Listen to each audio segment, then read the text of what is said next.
día. ¿Cómo está?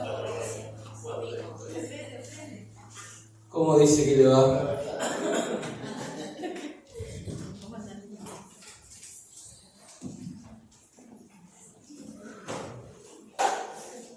No se asuste que no va a llover hoy, vamos a hacer el salido evangelístico igual, ¿eh?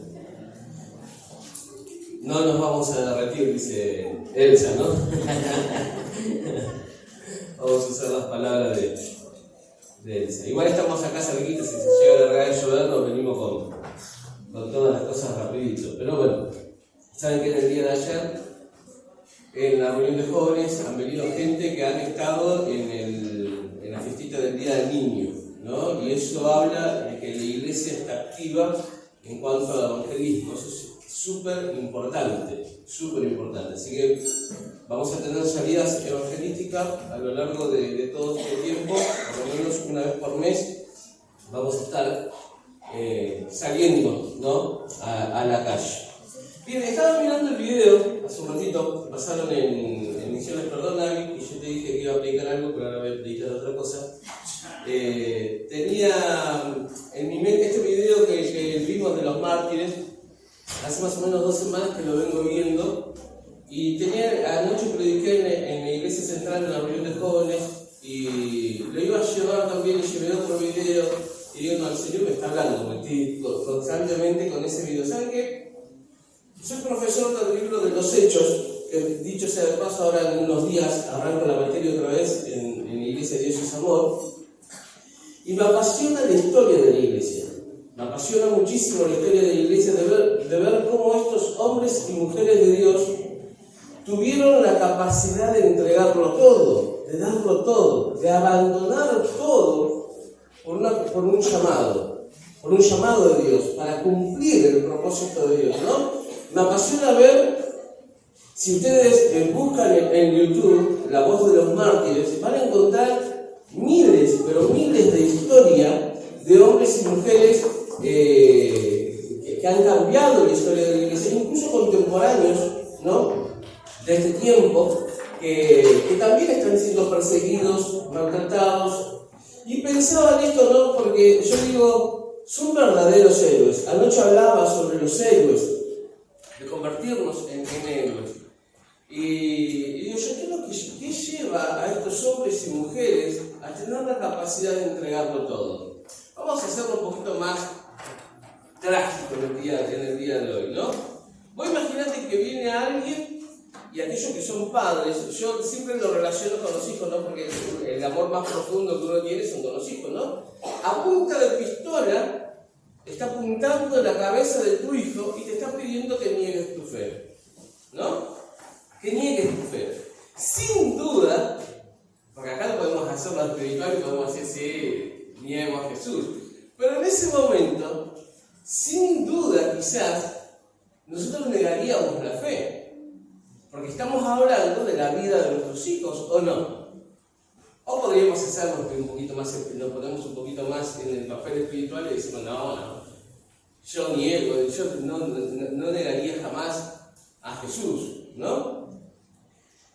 De hecho, me gusta el libro de los Hechos, valga la redundancia, porque hablan sobre la historia de la iglesia, ¿no? Como los primeros cristianos se empezaron a llamar cristianos, cómo surgió la iglesia, cómo es que hemos llegado hasta acá por la historia de la iglesia. Y hay un trabajo práctico que yo tengo con los alumnos, que es escribir Hechos capítulo 29, ¿no? Hechos tiene hasta el capítulo 28, pero tiene que ver, el capítulo 29 del libro de los Hechos, de hecho se hizo un campamento con este título, tiene que ver con tu historia. ¿Qué se tendría que contar? Ya no se va a escribir otra Biblia, ya la Biblia se escribió sola y para siempre, pero si tuviesen dentro de un tiempo que alguien contar tu historia, que sería el capítulo 29 del libro de los Hechos, ¿qué harías? ¿Qué harías, no? Porque saben que el libro de los Hechos no cuenta las historias que hicieron personas comunes y corrientes, cuenta las historias que hicieron personas extraordinarias. Personas que cambiaron y modificaron una sociedad, un lugar, un sistema, ¿sí? Una cultura, la modificaron, la cambiaron.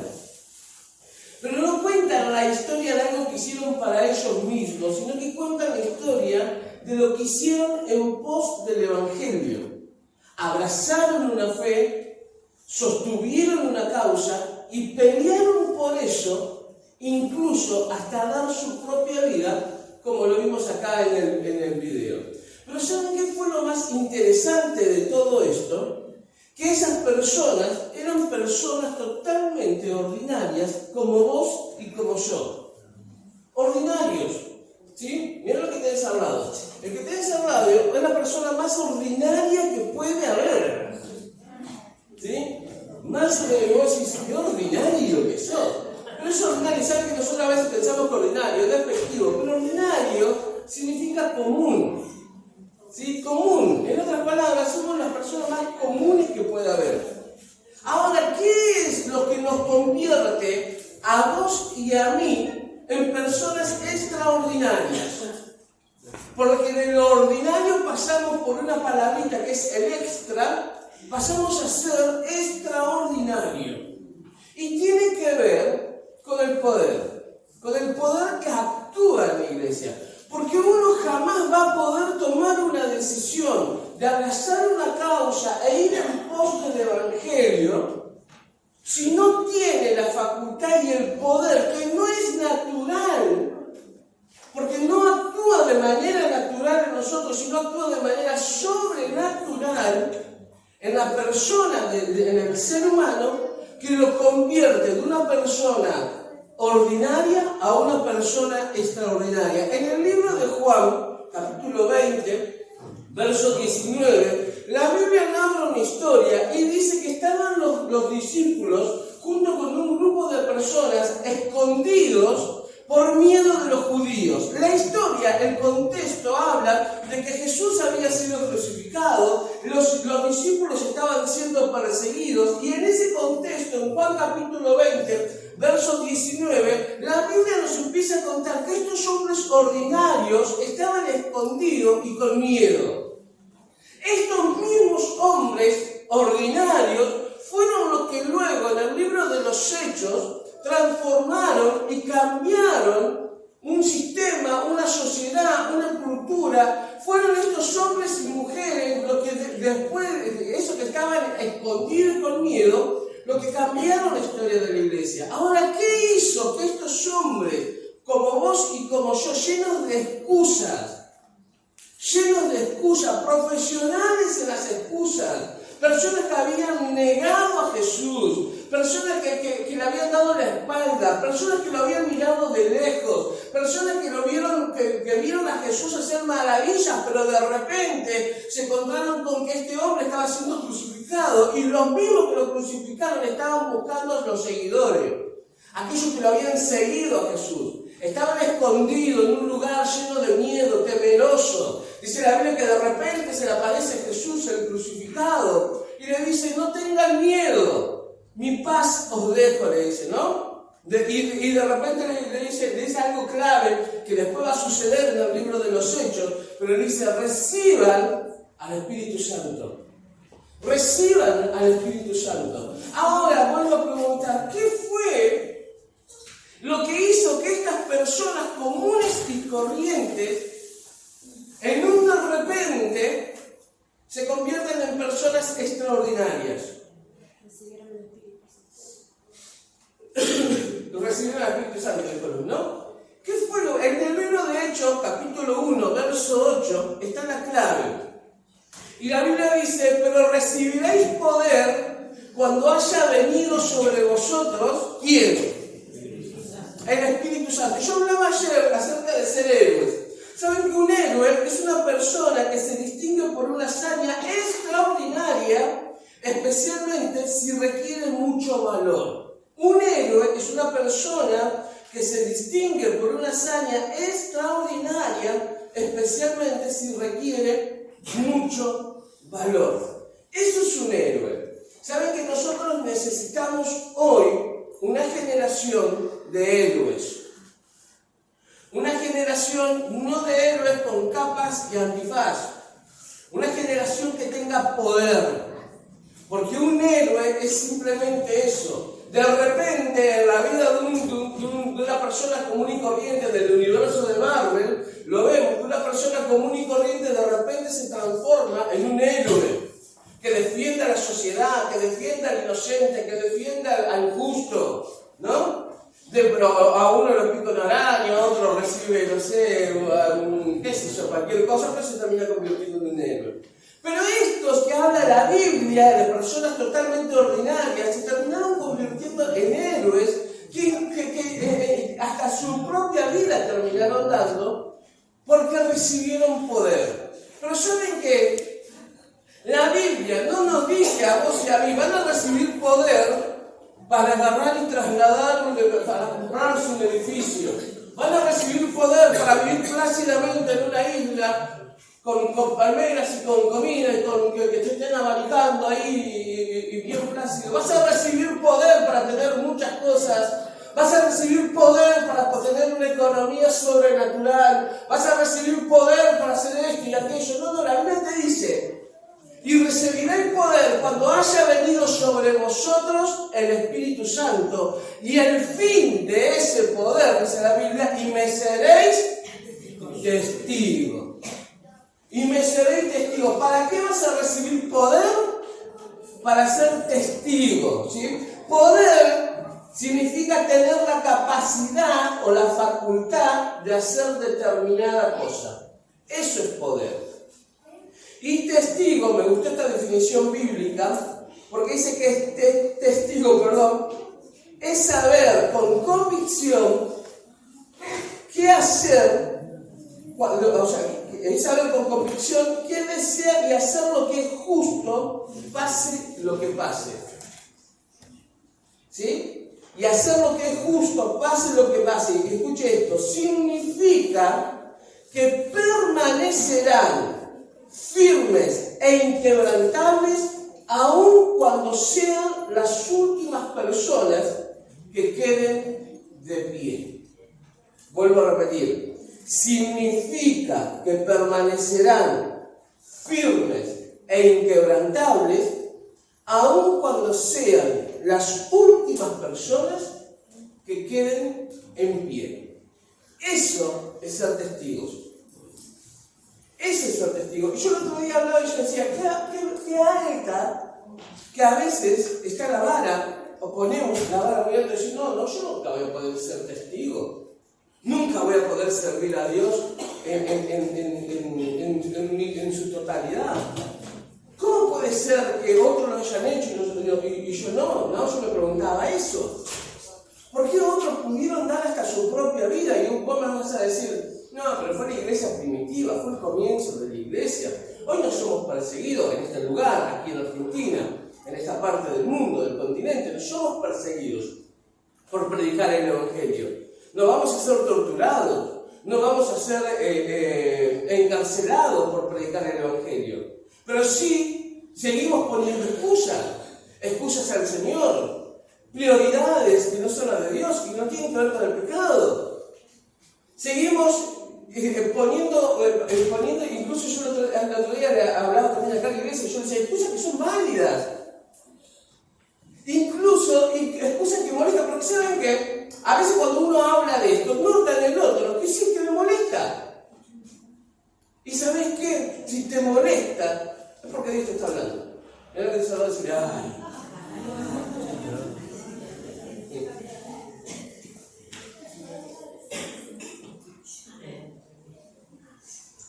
Pero el poder, ese poder sobrenatural de Dios, viene con un fin, y un fin específico, que es ser testigo. En Jerusalén, en Judea, en Samaria, y dice la Biblia, hasta lo último de la tierra. Hasta lo último de la tierra. Poder para ser testigo. Y saben que yo ayer le hablaba a los chicos, yo les decía, necesitamos una generación de héroes. Una generación de héroes. Cuando yo hablo de generación no me refiero a una generación joven de adolescentes y de jóvenes. Me refiero a una generación, a una iglesia que abrace una causa, que defienda la fe, que sea inquebrantable. Inquebrantable. Cuando Cada vez que nosotros con mi esposa oramos por nuestros hijos, oramos para que tengan una fe inquebrantable. Una fe inquebrantable, ¿sí? Una fe inquebrantable. Esa fe que pueda trasladar los montes. Que cuando ellos oren creyendo y confiando en un Dios que hace cosas sobrenaturales. ¿No? Fe inquebrantable, que se paren en esa fe y actúen y trabajen y se muevan defendiendo esa causa, que es la causa del Evangelio. Entonces necesitamos hoy una generación de héroes, una generación de hombres y mujeres que no pongan excusas, que no pongan excusas. Mirá lo que te salgo de decirle, no pongas excusas. Ahora sí quiero que me acompañes al libro de Hechos, capítulo 12.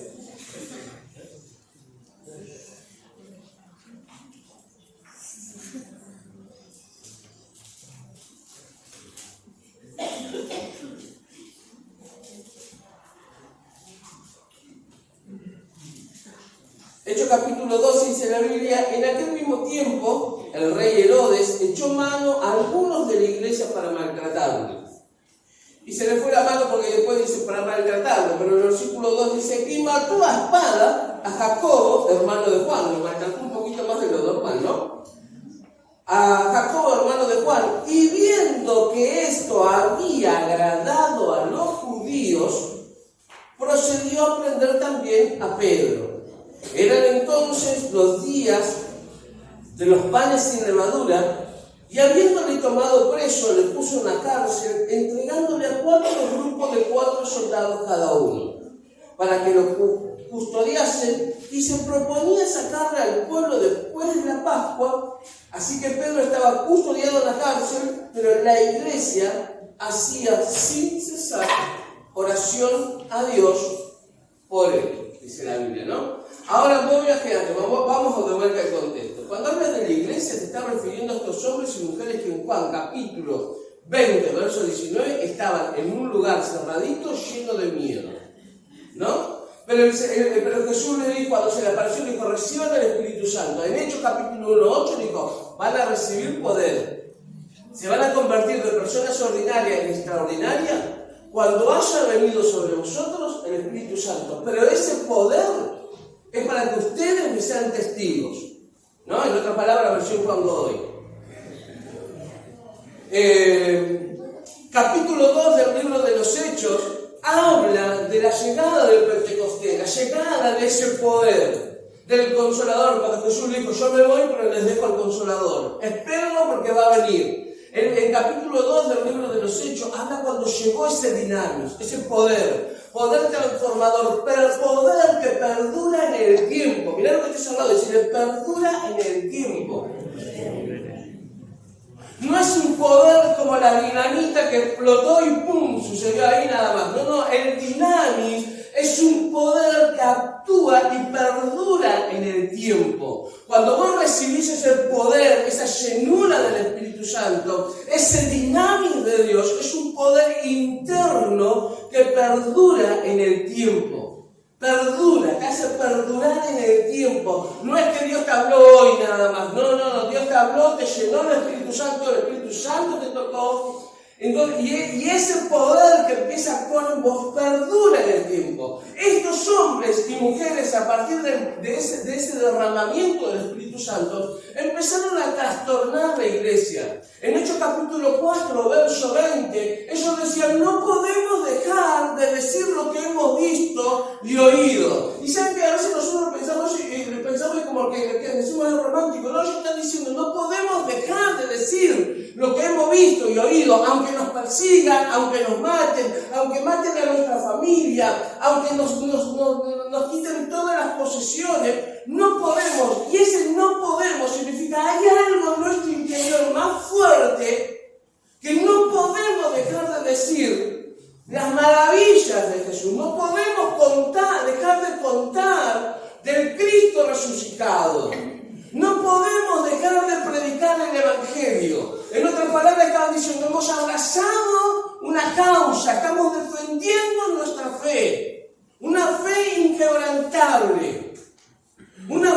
se doblegaba ante un sistema, ante un emperador, una fe que no se doblegaba ante la misma amenaza de muerte, una fe que no se doblegaba ante un diagnóstico, ante un problema económico, ante una imposibilidad física. Una fe inquebrantable, hasta un problema económico. Era una fe totalmente inquebrantable. Mirá lo que se estaba diciendo, no lo podían quebrar. No los podían quebrar. Nos encontramos acá ahora en el capítulo 12 del libro de los Hechos, que Herodes dijo, bueno, vamos a maltratar a alguno, a ver qué hace la iglesia. A ver, lo agarramos a Charlie, le pegamos un poquito delante de todo para que todos lo vean y que la iglesia empiece a tener miedo. Pero se le fue la mano, porque dice que lo mataron a filo de espada. Le estaban pegando y vino un loquito, lo clavó ahí y dijo, se le fue la mano y lo mató. Y lo agarraron a Pedro y lo prendieron. Y después dice, Herodes, como eran los días de pares, Herodes pensaba, su pensamiento era, bueno, vamos a que pase la fiesta, que se tranquilice un poco. Y después lo sacamos a Pedro a la calle y lo matamos delante de todo. Pero esto que estaban llenos de miedo, la iglesia primitiva, dice en el versículo 1, dice en aquel mismo tiempo el rey Herodes echó mano a algunos de la iglesia para maltratarle y mató a espada a Jacobo, hermano Juan, versículo 3, y viendo que esto había agradado a los judíos, procedió a prender también a Pedro. Eran entonces los días de la sinagoga y viéndole, tomado preso, lo puso en la cárcel, entregándolo a 4 de los grupos. Así que Pedro estaba custodiado en la cárcel, pero versículo 5 acá, pero la iglesia hacía sin cesar oración a Dios por él. ¿Qué hacía la iglesia? Ora. Mira lo que te he saludado a decirle, ora. La iglesia oraba sin cesar. Hacía oración por Pedro. Estos que estaban llenos de miedo, de repente lo estaban maltratando en público y Herodes lo hacía a propósito para que la iglesia tenga miedo y se doblegue. Pero hay situaciones que nos quieren doblegar la fe. Hay situaciones que nos quieren hacer retroceder. Hay situaciones a veces que quieren hacernos creer que Dios no está a nuestro favor. Hay situaciones que quieren quebrar nuestra fe. ¿Saben que Satanás quiere quebrar nuestra fe? Quiere hacernos retroceder, quiere que tengamos miedo. Quiere hacernos creer que no somos nada ni nadie. Hay situaciones en nuestra vida que nos quieren doblegar, que quieren romper la estructura de nuestra fe. Herodes dice que a propósito, cuando vio que se le fue la mano con Jacobo, el hermano de Juan, lo prendió a Pedro, para que la iglesia tuviese miedo, para que la iglesia se detuviese, para que la iglesia no avanzara, para que la iglesia viera el poder que tenía el emperador. Sin embargo, esto que hace en el capítulo de Juan tenían miedo, ahora estaban haciendo oración sin cesar por la vida de Pedro.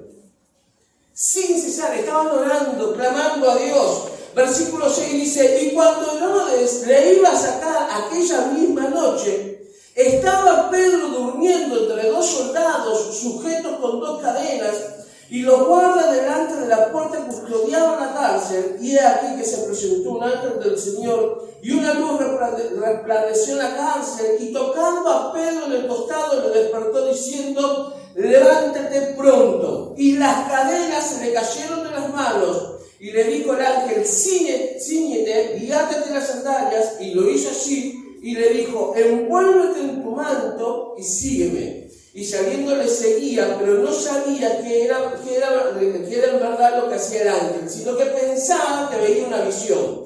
Habiendo pasado la primera y la segunda guardia, llegaron a la puerta de hierro que daba a la ciudad, la cual se le abrió por sí misma, y salidos pasaron una calle y luego el ángel se apartó de él. ¿Saben qué sucedió acá? Lo sobrenatural. Hace un tiempo que nosotros venimos orando para que empiecen a acontecer cosas sobrenaturales en la iglesia. Sobrenaturales, ¿no? Hace tiempo que venimos orando y clamando a Dios, por lo menos yo, no sé vos.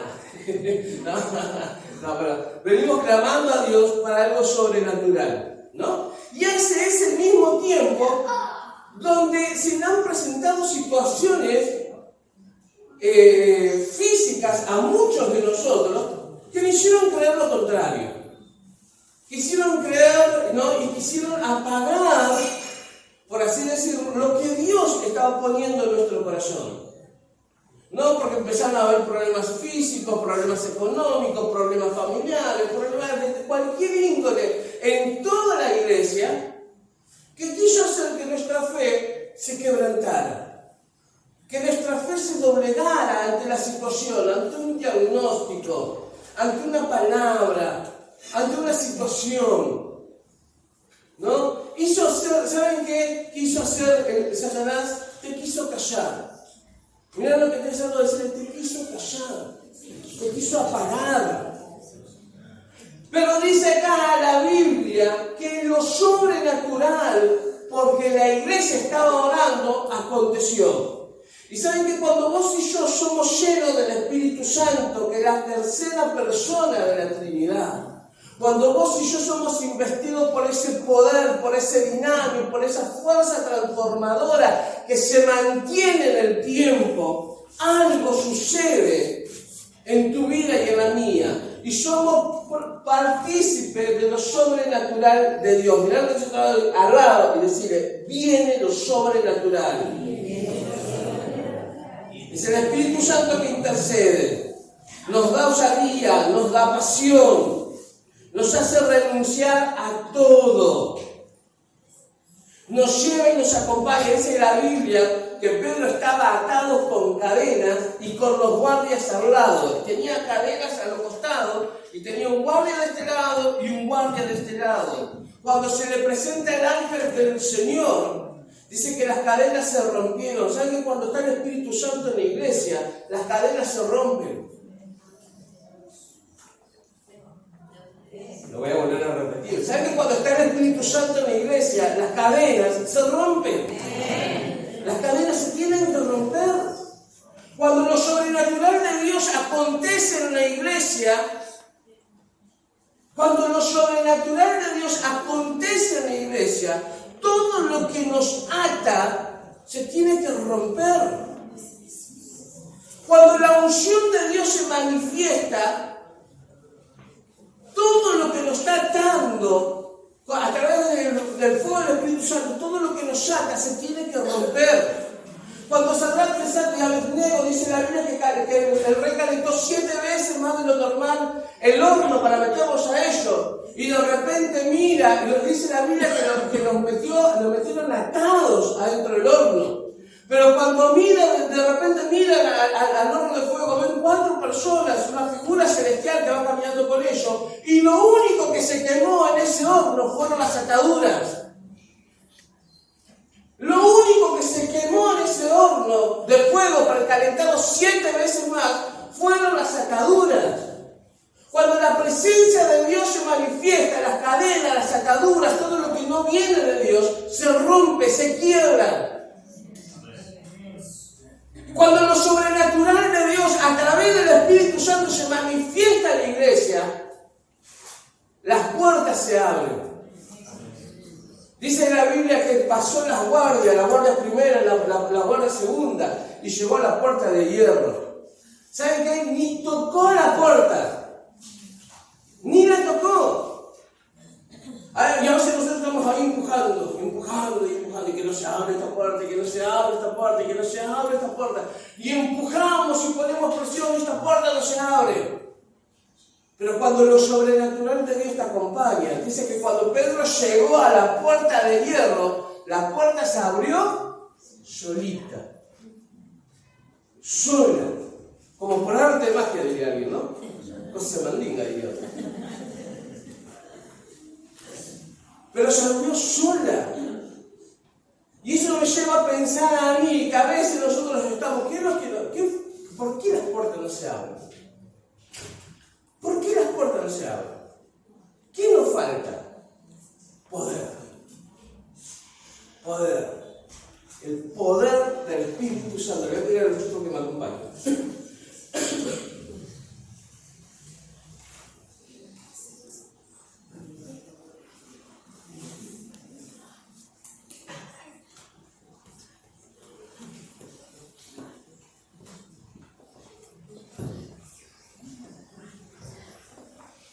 Hace unos días atrás hablaba con una persona, ¿no? Y me decía que había soñado que el Señor la usaba para orar por las personas, por las mujeres que deseaban tener hijos y no podían, ¿no? Y quedaban embarazadas. Entonces yo le dije, si te ocurra tocar a mi esposa, le dije, por las dudas, ¿no? Pero, ¿saben qué? Eso significa que el poder del Espíritu Santo se está activando. Porque lo sobrenatural de Dios tiene que acontecer en la iglesia. Tiene que ser un común denominador. Tenemos que naturalizar lo sobrenatural. Es decir, acá en la iglesia se sanan los enfermos. En la iglesia la esterilidad se va. En la iglesia toda enfermedad, todo dolor, todo lo que acontezca se tiene que ir. En la iglesia los oprimidos. ¿Saben que a mí me encanta la historia de David Wilkerson? David Wilkerson cuenta la historia de él que cuando iba caminando por la playa veía a un indigente y pasaba por al lado del indigente sin decirle nada. El indigente se levantaba y decía, ¿qué tienes contra nosotros, David Wilkerson? ¿No? Se manifestaba el demonio que tenía dentro y decía, ¿qué tienes contra nosotros? Y él simplemente pasaba por al lado de esas personas. La sombra, dice que ponía los enfermos para que la sombra de Pedro le llegara. Para que el poder y la manifestación de Dios ocurriera en ese lugar. Qué bárbaro que sería nosotros, ¿no? Que vayamos caminando. ¿Qué tienes contra mí? Vamos a ver. Y vale ahí. ¿Qué tienes contra mí? Que el poder de las tinieblas tenga que fluir, se manifieste por solamente la presencia del Espíritu Santo en nosotros.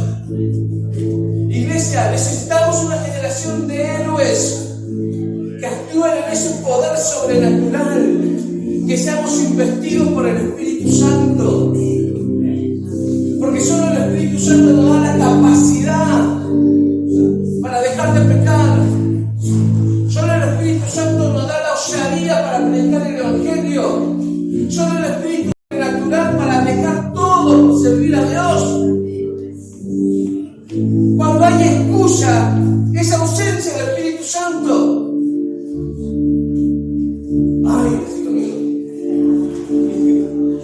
Porque cuando hay excusa, es ausencia del Espíritu Santo. No hay nada que pueda detener el obrar de Dios en la iglesia. Solo nosotros podemos quedarnos ahí resistiendo.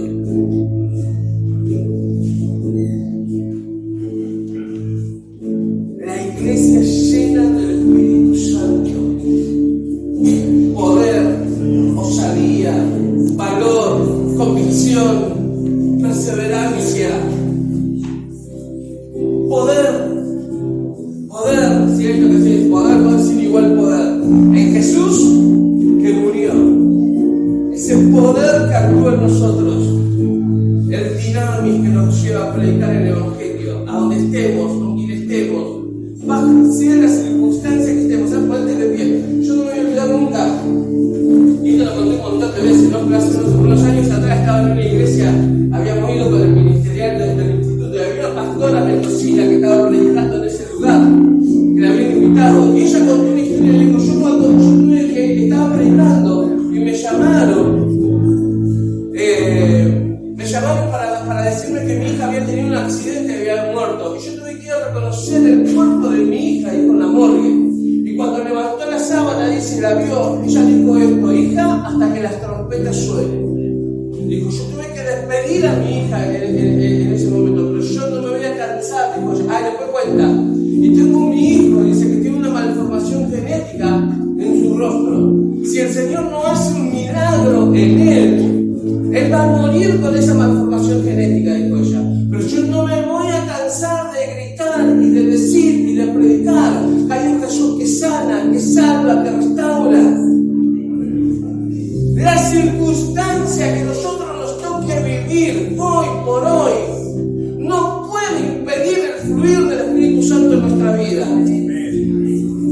Porque Dios necesita todavía en la iglesia una generación de héroes que a pesar de mantengan su fe inquebrantable.